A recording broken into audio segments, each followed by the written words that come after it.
soon. But first, I'll dive a little bit more into the retail category at a high level. We're also seeing that trust is no longer easily given in this volatile landscape with retail brands, similar to some of the things that Brant found in the airline industry with budget airlines. Brands that are known for affordability and accessibility, like Target and Walmart, actually ended up on the bottom of our trust rankings.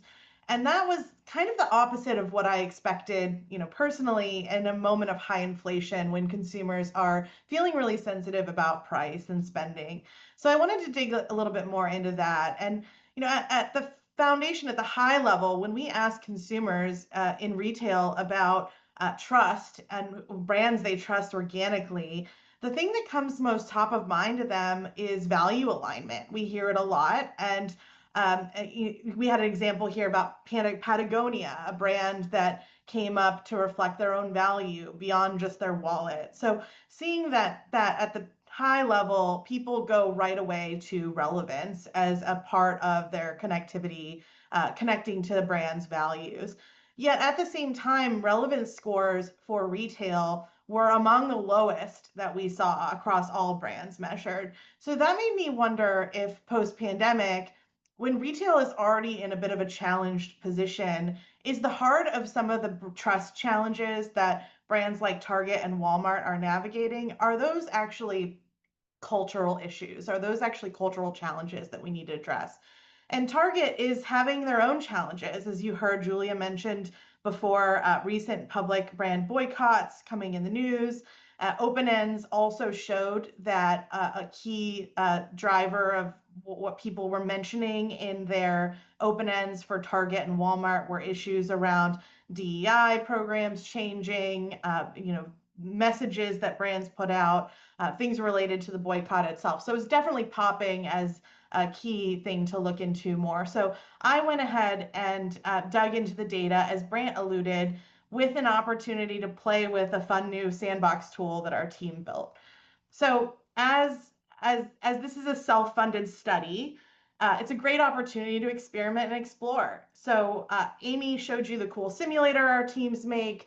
Those are a really great way to dig into the levers to pull and figure out how you can move the needle on your metric. But I had actually wanted to see a different cut in the data. So I asked my team for a cut of that data, a new crosstab, and they came back and said, actually, we just created this really cool new experimental custom GPT trained off of our data. Do you want to play with it? Which was, of course, I right away said, yes, please. So as I dug into this new innovation that the team built, it is really a masterpiece. It's very exciting and very new to the team. Richard on our product development innovation team built this with Seth and Aram and Lisa. And I'll share a little bit more about how it was created to kind of take away the black box before I kind of show you a little bit how I used it. So what the team built was a walled advanced GPT. They trained it on the very best of our own CMB training and research skills. So as they built the custom GPT, they trained it to be a researcher, to prioritize foundational research skills, to leverage data analysis and synthesis skills, and also to remind it that we like data visualization, right? So that was a key part of things that they put into it as they built it. And they also trained it to be explicit and only reference and cite data that it had itself. So trying to take away the hallucination problems from the picture and kind of keep it self-referential was the team's goal. Next, they began structuring that data and getting it ready for ingestion, making sure that it had all the pieces from our study in there, open ends, brand trust rankings, and all the data points that we might need to be looking for. And then comes the fun part where I got to interact with it and collaborate with it through prompting and summarization.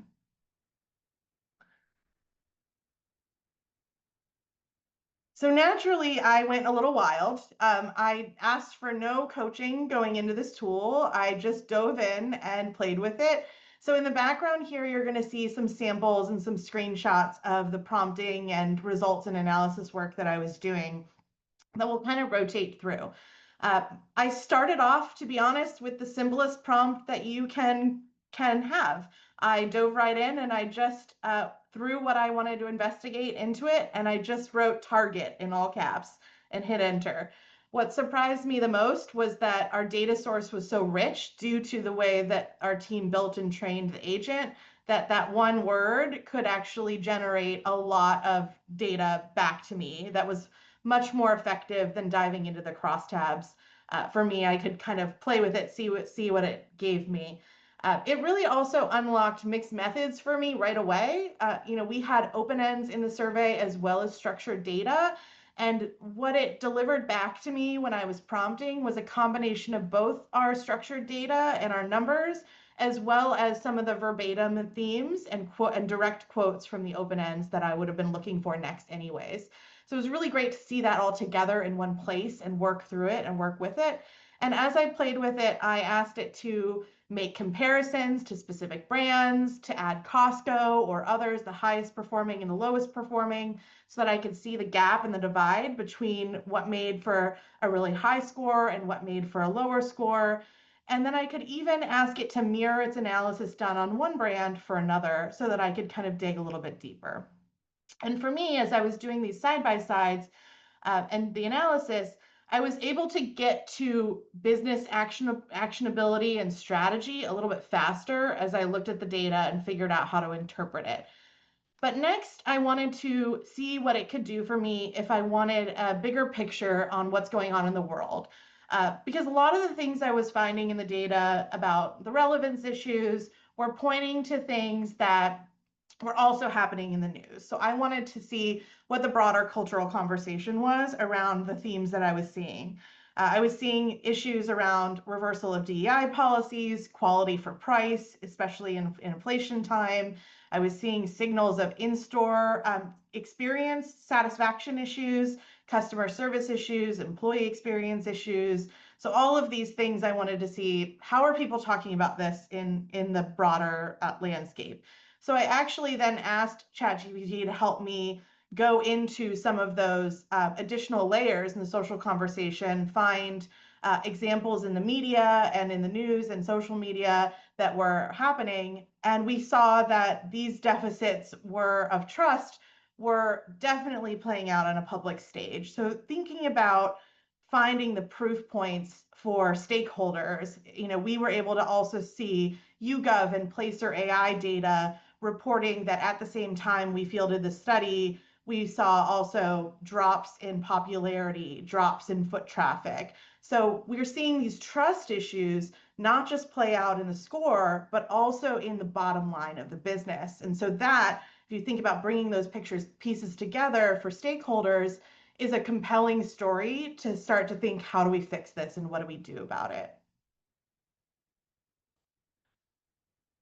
So as I was playing with all these pieces, really it helped me get to the so what quicker as a tool. This is a perfect example of AI and HI coming together to help us accomplish speed to action and taking this data that we'd already invested in custom research and figuring out what a path forward might be from that data once we've identified the problems and solutions.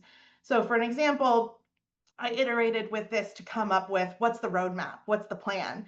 And I will say we still need humans. The first few drafts were pretty terrible, but bringing our business experience into it and working with the content, we're able to come up with something that feels like an action plan that we can take next. So whether it's fixing service design issues and fixing customer experience problems, or identifying new strategies to speak to those cultural disconnects, or finding new ways for brands to navigate inflation and value calculation in this moment in time. There were a lot of different pathways for taking action.